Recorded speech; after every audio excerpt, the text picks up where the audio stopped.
Hello, big shavers, YouTubers and ball bags. How we doing? You alright? Mike Challoner here with another video because Mr. Smith has very kindly lent me his future. So, a little video review of the Merkur, one of the modern adjustable razors available from Merkur. Now, I've left it apart because that's how it comes. I just wanted to show you this. 2 parts. Alright, it's not like your vintage Gillettes, which are all twist to opens and all one-piece razors. It's actually technically a 2-piece razor, but this fits in a very, typically German engineered style click. Nice, satisfying, clunky chunky click. You've got to be very careful how I pronounce that. And you've got your razor. Right. First impressions. I've not shaved it yet, so I'll give you my first impressions on how it shaves in a minute. First impressions are, it's shiny, looks really nice, looks a lot better when you actually got it and you're holding it and looking at it first hand than pictures. It looks a little odd looking, looks like something you might find in a single lady's sock drawer, to be perfectly honest with you, on first look, but when you get up in the flesh, it still looks like that, but it is a very, very, very nice, smooth, shiny, nice bit of kit. So, yeah, we'll give it a bash. I've just got it on the 3 setting, which is pretty much the average setting, so we'll give it a bash on that and see how we get on. Right, going to finish off, hopefully. There's probably poo stains. There's probably about 2 shaves left, 2 or 3 shaves left in my Tubbs lemon and lime, so I'm just trying to get through that at the minute, just so I've got one less shaving cream on my shelf. I've loved this stuff.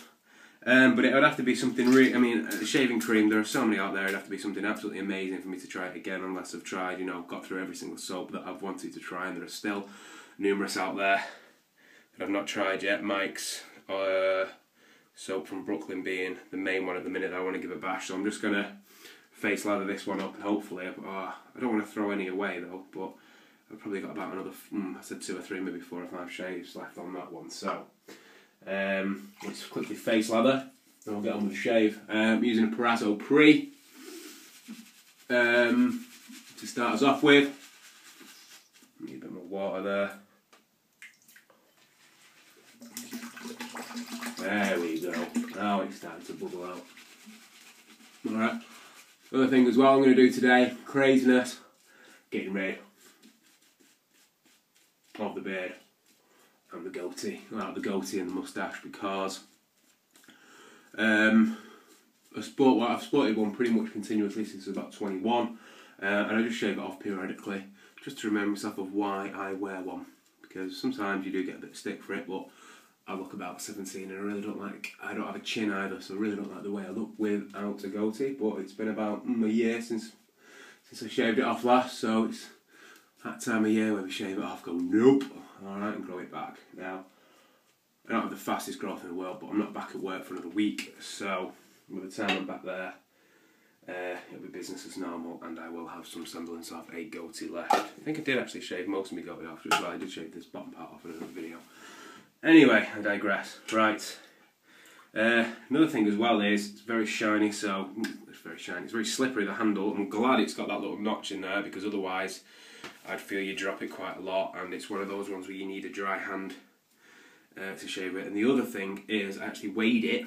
It weighs 122 grams, which is probably far and away the heaviest double-edged razor I've ever used. Just for comparison, the DE86 is 69 grams, a Rocket HD is 71 grams, and a Bakelite Slant, the thing that I was banging on about a few months ago, that is a measly 18 grams, so it's over 6 times heavier than some of the other razors you use. So it's a chunky thing. Quite like it though. So anyway, first pass with the grey, so how we get on.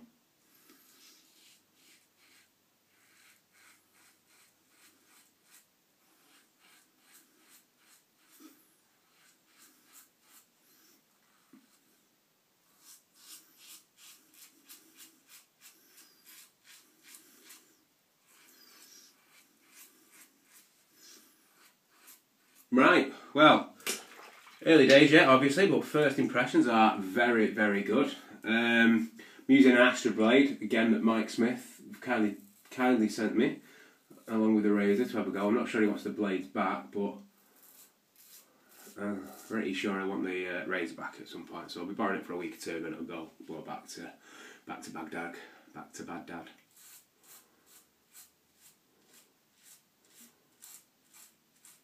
Now obviously it's going to take a few more, really, but I've actually used my brain.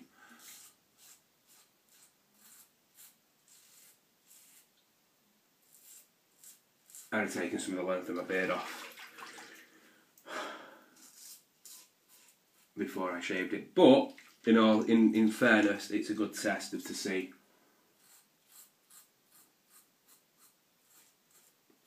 just how good this thing is, how well it cleans out. Can't really see. That's good, that, because there's some big, thick, dirty, gingy, wiry hairs in there. I can't seem to see them in there. I'll really have to take the head off for it to get to it properly, but that is one criticism. I'm just trying to line the sideburns up there. Ooh, we've got a weeper somewhere. Oh, there we go, under the chin. Under the sideburns there, I can't really, it's not easy. It's definitely no straight razor in terms of lining up your sideburns to make sure you've got them right. Oh, I have, I've made a bit of a mess on my chin. I have to be careful with that on the next pass. Right, so first pass done, it's a bit rough.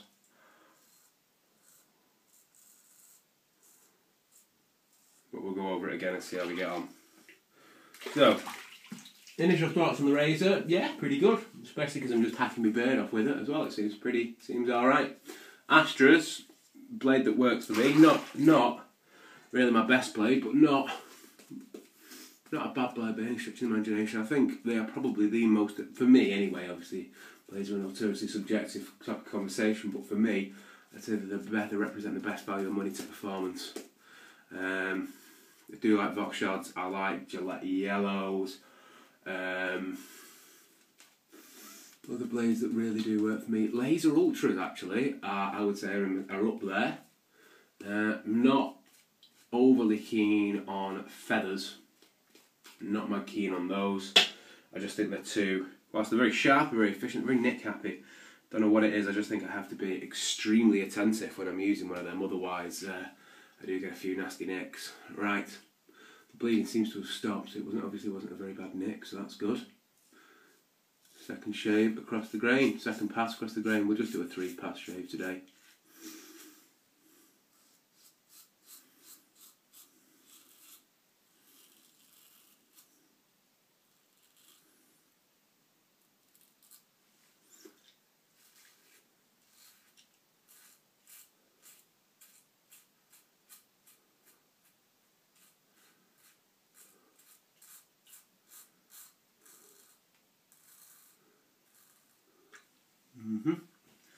Alright, that's going to need some touching up. I think that'll just about, we're virtually there now, the chin and lip.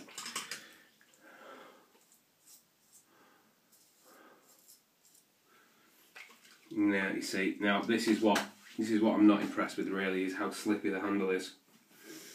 You know what I mean? If you just had some cross hatching on the blade and the on the razor there, that'd make it a lot better.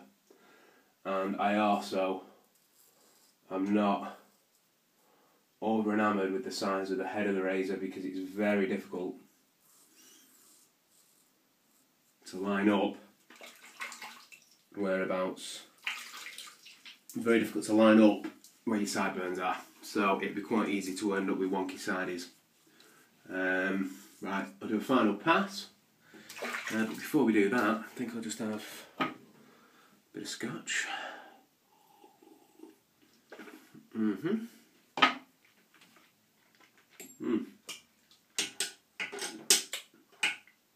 That, for anyone who's interested, is a Singletons of Dufftown 12-year. I picked that up in Costco yesterday, or the day before, I think it was yesterday. I think it was $21.50, I think it was, after that. And it is an excellent scotch. It is really good, actually. I mean, it'll run you about 30 quid, maybe a little tiny bit more than that in Tesco's or your Asda's or whatever. It is a very, very smooth, very, very smooth, very tasty Scotch without being, you know, kick up the arse. I mean, I do like a Lagavulin, or, you know, not tried Laphroaig yet, but I've had a Lagavulin and a Talisker, and they are very, very nice, but you've got to be in the mood for one, do you know what I mean? Because they are a complex Scotch. But that thing, you can just sip and enjoy it without it being, you cannot accuse it of being a bland or a boring Scotch, because there's definitely a lot going on in it. Definitely complex combination of flavours. You've got some vanilla, you've got some sweetness, you've got some citrus notes.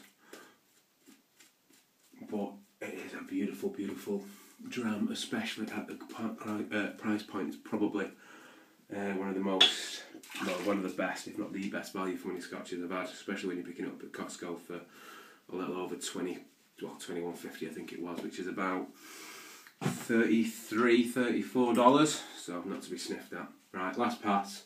Again, I'm going to go against the grain.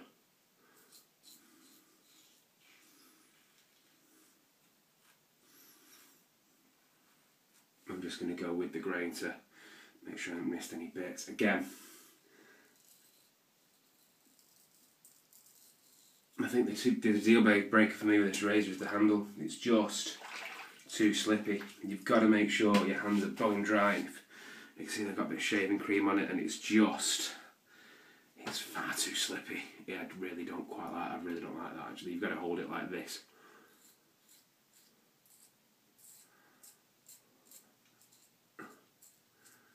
You got to hold it like it's a bloody hammer to make sure you've got a proper grip on it. And I prefer the sort of pencil grip to make sure, you know what I mean, you just get a bit more finesse and a bit more control with that.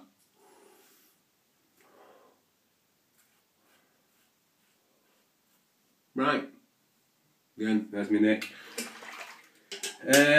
Right, we'll call that done, shall we? Rinse the face off, bang some post shave and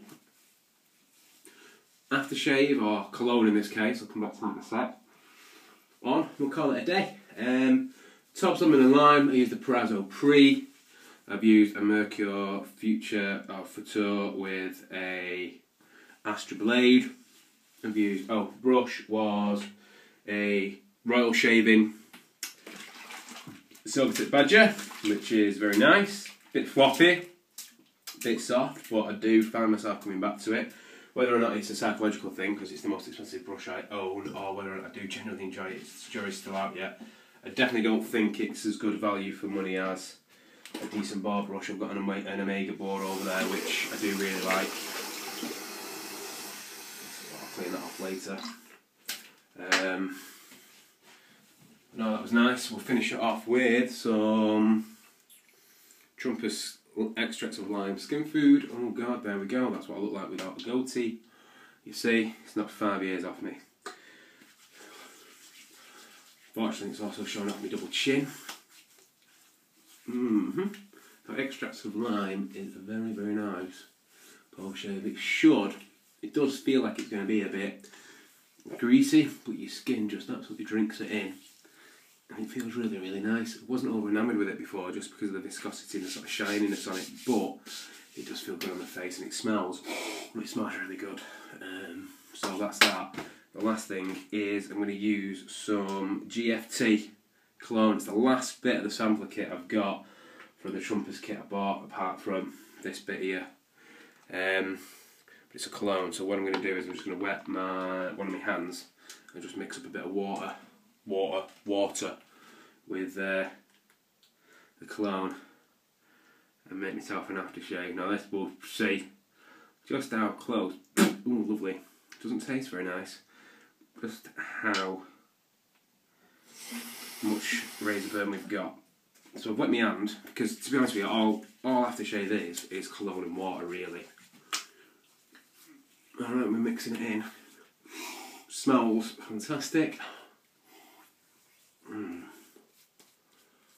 Alright, and that is done. So yeah, really, really nice shave. To be fair, the end result from that Merkur is really, really nice actually. It's just a shame handle's so effing slippy, and you've got to make damn sure you've got to keep a grip on the thing. If you weren't so distracted by that, it'd be absolutely superb. Now I know people are going, oh well, if you just wet your fingers with a styptic and all that stuff, but you shouldn't really have to mess about with that. I mean, that razor costs 70-80 quid. Excuse you. So you shouldn't really have to be worrying about messing about with things like styptics. But that said, the quality of shave is very good. So in summation, not bad, but the handle's slippy. Alright guys, thanks for watching. See you later. Bye.